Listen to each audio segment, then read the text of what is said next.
വക്കീൽ ഭാഗം പഠിച്ചിട്ട് നീ എന്താ കോടതി പോവാത്തെ? കോടതി പോകാൻ വേണ്ടി അല്ല ഞാൻ വക്കീലായത്. നേതൃസ്ഥാനത്തേക്ക് ഉയരാൻ ഇപ്പൊ എല്ലാരും LLB എടുക്കണ്ടല്ലോ. സാധാരണക്കാരനല്ലെന്ന് മറ്റുള്ളവരെ തോന്നിക്കാൻ ഇതാണ് പറ്റിയ മാർഗം. കോടതി കേസ് ജയിക്കാനൊക്കെ നല്ല മിടുക്ക് വേണ്ടേ? നീ ലോ പോയിന്റ്സ് ഒക്കെ എഴുതിയെടുക്കാണെന്നാ ഞാൻ കരുതിയത്. അല്ല, ഇത് ഞങ്ങളുടെ താത്വികമായ പുസ്തകങ്ങളാണ്. ഞാനാണിപ്പോ മാനങ്കര മണ്ഡലത്തിലെ പാർട്ടിയുടെ ബുദ്ധിജീവി. സ്റ്റഡി ക്ലാസ്സുകളൊക്കെ എടുക്കുന്നത് ഇപ്പൊ ഞാനാണ്. ബുദ്ധിജീവി ആയില്ലെങ്കിൽ ഭയങ്കര പ്രശ്നമാണ് അച്ഛാ. എന്ത് പ്രശ്നം? സമരത്തിന് പോണം, അടിപിടിക്ക് പോണം, അങ്ങനെ പല രീതിയിലും നമ്മുടെ തടി കേടാകും. ബുദ്ധിജീവി ആകുമ്പോൾ നമ്മൾ പുറകിലിരുന്ന് ചുമ്മാ ആഹ്വാനങ്ങൾ ചെയ്തുകൊണ്ടിരുന്നാൽ മതി. ഫാക്ടറി അടച്ചു പൂട്ടിക്കുക, പോലീസിനെ ആക്രമിക്കുക, മുതലാളിയെ കുത്തിക്കൊല്ലുക. നമ്മളൊന്നും അറിയണ്ടല്ലോ, എല്ലാ അണികൾ ചെയ്തോളൂ. അപ്പൊ ഈ രാഷ്ട്രീയം എന്ന് പറഞ്ഞാൽ കൊല്ലും കൊല്ലും. അതായത് മനുഷ്യന്റെ ബേസിക് നീഡ്സ് എന്തൊക്കെയാണ്? Food, clothing, shelter. അതാണല്ലോ. അത് മാറി. ലോകത്ത് എവിടെയെങ്കിലും ഫുഡിന് വേണ്ടിയോ ക്ലോത്തിങ്ങിന് വേണ്ടിയോ ഷെൽട്ടറിന് വേണ്ടിയോ സമരം നടന്നിട്ടുണ്ടോ? അതില്ല. സ്വാതന്ത്ര്യത്തിന് വേണ്ടി നടന്നിട്ടുണ്ട്. സ്വാതന്ത്ര്യത്തിന് വേണ്ടി മാത്രമേ നടന്നിട്ടുള്ളൂ. ഉട്ടോപ്യൻ യുഗത്തിലല്ല നമ്മൾ ജീവിക്കുന്നത്.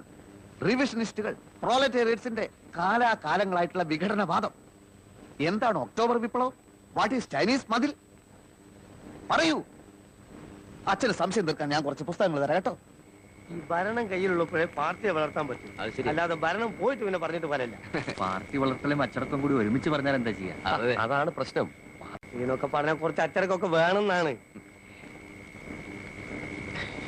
പ്രസിഡന്റ്, ഈ ചൂട്ട് എന്താ ചെയ്യണ്ടേ? ചൂട്ട് നീ കുറേശ്ശെ തിന്നോ. കുത്തിക്കെടുത്തടായി. ഒരു ചൂട്ട് എന്തെന്ന് അറിഞ്ഞുകൂടാത്തവനാണ് ജനസേവനത്തിന് ഇറങ്ങിയിരിക്കുന്നത്. ഇതായിരിക്കും KRPയുടെ അച്ഛൻ. അച്ഛന് മനസ്സിലായില്ലേ? KG പൊതുവാൾ ഞങ്ങളുടെ മണ്ഡലം പ്രസിഡന്റ്. എന്ത് ചോദ്യാണ്? അറിയാണ്ടിരിക്കോ? പ്രത്യേകിച്ച് മാനങ്കര മണ്ഡലത്തിൽ ഒരു വോട്ടർ. നമ്മുടെ പേരെന്താണ്? രാഘവൻ നായർ. മിസ്റ്റർ രാഘവൻ നായർ.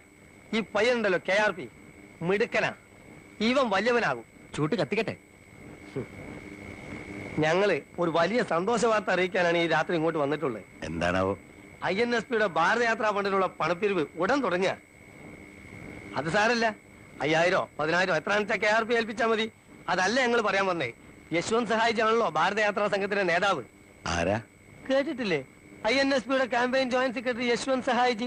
ഞാൻ കേട്ടിട്ടില്ല. അച്ഛൻ കുറെ കാലം തമിഴ്നാട്ടിലായിരുന്നല്ലോ. അതുകൊണ്ട് തമിഴ്നാട്ടിൽ ജീവിക്കുന്നവർക്ക് ഒരു അഖിലേന്ത്യാ നേതാവിനെ കേട്ടൂടെ? മിസ്റ്റർ നായർ, ഇനിയെങ്കിലും ഞങ്ങളുടെ നേതാക്കന്മാരുടെ പേരുകളൊക്കെ ഒന്ന് ബൈഹാർട്ട് ചെയ്യാൻ ശ്രമിക്കൂ. കത്തിക്കട്ടെ. കൊണ്ടുപോകണം അവിടുന്ന്. അപ്പൊ മിസ്റ്റർ നായർ, അഭിവന്ദ്യനായ സഹായിജി ഈ മാനങ്കരയിലും ഒരു ദിവസം തങ്ങുന്നുണ്ട്. അന്നേ ദിവസം അദ്ദേഹത്തിനുള്ള ലഞ്ച് ഈ വീട്ടിൽ തന്നെ കൊടുക്കണമെന്ന് KRP ഭയങ്കരമായി അപേക്ഷിച്ചുകൊണ്ടിരിക്കുകയാണ്. ഈ ലഞ്ച് തട്ടിയെടുക്കാൻ ഞങ്ങളിൽ തന്നെ പ്രമുഖരായ പലരും കളിക്കുന്നുണ്ട്. നിങ്ങൾക്ക് ഭാഗ്യമുണ്ടെങ്കിൽ സഹായിജി ഈ വീട്ടിൽ നിന്ന് ഉണ്ണു. അച്ഛാ, അങ്ങനെ വല്ല വീട്ടിൽ നിന്ന് ഉണ്ണുന്ന ആളല്ല സഹായിജി. അല്ല പിന്നെ സഹായിച്ച് ഇവിടുന്ന് ഉണ്ണണേ ദൈവത്തോട് പ്രാർത്ഥിച്ചോളൂ. ഞാനും ശ്രമിക്കാം. അപ്പം മറ്റേ KRP ഇനി ചൂട്ട് കത്തിക്കാവോ? എന്നിട്ട് പണ്ടാറടിക്ക ചൂട്ട്.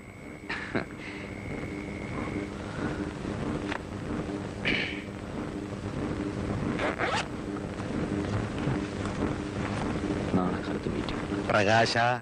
എന്താ? അല്ല, നിന്റെ നേതാവ് വേറെന്തോ ഒരു പേരാണല്ലോ നിന്നെ വിളിച്ചത്. RSPയോ KSPയോ?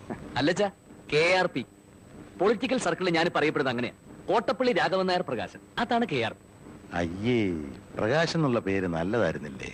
പക്ഷെ ഒരു രാഷ്ട്രീയ നേതാവിന് 3 അക്ഷരമുള്ള ഇംഗ്ലീഷ് പേര് രാശിയ. ഇപ്പോ MGR, NTR, PKB, EMS, AKG എല്ലാം 3 അക്ഷരല്ലേ. ഞാൻ KRP 3 അക്ഷരം. ഓ, അതാണല്ലേ.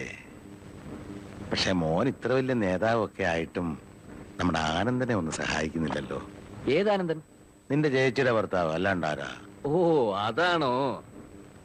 അച്ഛാ, അളിയൻ ചേട്ടന്റെ കൂടെ കൂട്ടുകൂടി ഞങ്ങളുടെ പാർട്ടിക്കാരെ മുഴുവൻ തല്ലിച്ചതച്ചതാ. അച്ഛനറിയോ, ഇപ്പൊ ഇവിടെ വന്നില്ലേ ഞങ്ങളുടെ മണ്ഡലം പ്രസിഡന്റ് പൊതുവാൾജി? അങ്ങയുടെ ഫ്രണ്ടിൽ തള്ളിയിരിക്കുന്ന 2 പല്ലച്ഛൻ ശ്രദ്ധിച്ചോ? അത് വെപ്പാ, അളിയന്റെ പണിയാ. ഞാൻ അറിഞ്ഞുകൊണ്ട് അളിയന് വല്ല സഹായം ചെയ്താൽ അതെന്റെ പൊളിറ്റിക്കൽ കരിയറിനെ മുഴുവൻ ബാധിക്കും. അച്ഛൻ വേറെ എന്തുകൊണ്ടും പറഞ്ഞോ? 6 മാസം കൊണ്ട് ഞങ്ങളുടെ മന്ത്രിസഭ വീഴുന്നും പറഞ്ഞ് ചൊറിയും കുത്തിരി ആളിരിക്കുന്നുണ്ടല്ലോ ഇവിടെ. മൂപ്പരോട് പറ അളിയനെ രക്ഷിക്കാൻ. നിങ്ങൾ എന്താണെന്ന് വെച്ചാൽ തീരുമാനിച്ചു. ഒത്തിരി പണം ചെലവാക്കി പഠിപ്പിച്ചിട്ടും 2 ആള് ഒരു ജോലിക്കും പോകുന്നില്ലോ എന്നാ എന്റെ വിഷമം. എന്റെ കാര്യം അച്ഛൻ വിട്ടേക്ക്. അച്ഛാ, ഈ രാഷ്ട്രീയ പ്രവർത്തനം ഇപ്പൊ പഴയതുപോലെ ജയിലിൽ കിടക്കലും സ്വാതന്ത്ര്യം വാങ്ങലൊന്നും അല്ല. പിന്നെ ഞങ്ങൾക്ക് ഇപ്പൊ അധികാരം കയ്യിലുള്ളതുകൊണ്ട് ഒരു പ്രശ്നമില്ല. അച്ഛന് മനസ്സിലായില്ലേ? മറ്റൊന്നും അച്ഛനിപ്പോ ആലോചിക്കണ്ട. സഹായിജിയുടെ ലഞ്ച് നമുക്ക് കലക്കണം. അച്ഛാ, അതോടെ KRP എന്നുള്ള പേര് നോർത്ത് ഇന്ത്യ വരെ ഫേമസ് ആവും. അവിടെയാ? പിന്നെ